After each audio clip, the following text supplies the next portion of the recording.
नमस्कार, मी संदर्भ ग्रंथपाल प्रसाद भडसावळे आज आपल्यासमोर सादर करत आहे साधेपणा व सच्छीलता ही बोधकथा।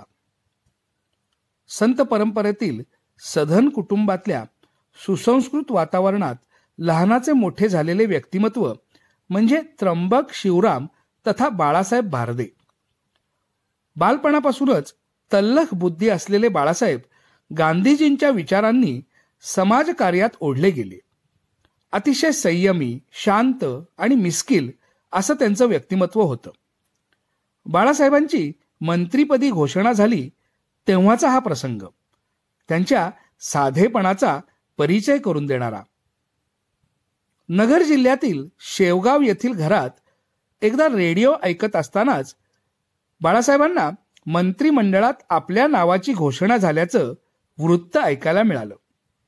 खरं तर ही बातमी एखाद्या तारेद्वारे किंवा सरकारी अधिकाऱ्यांकडून त्यांना मिळायला हवी होती, मात्र काही कारणानं तसं झालं नव्हतं।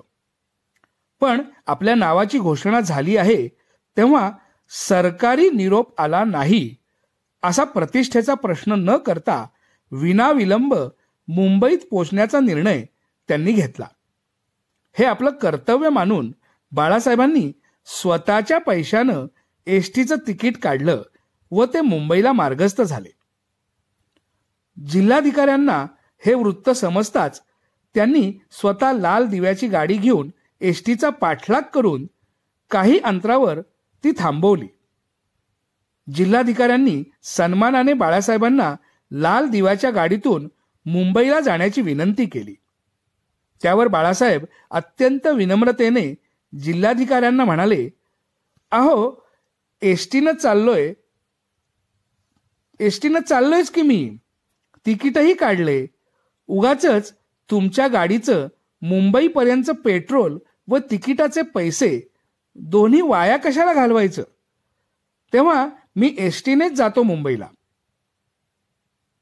राजकारणात अनेक वर्ष असूनही कधीही खोटी प्रतिष्ठा न मिरवणाऱ्या या संत परंपरेची कास धरलेल्या व्यक्तिमत्वाने साधेपणा व सच्छीलता आयुष्यात अखेरपर्यंत जपली।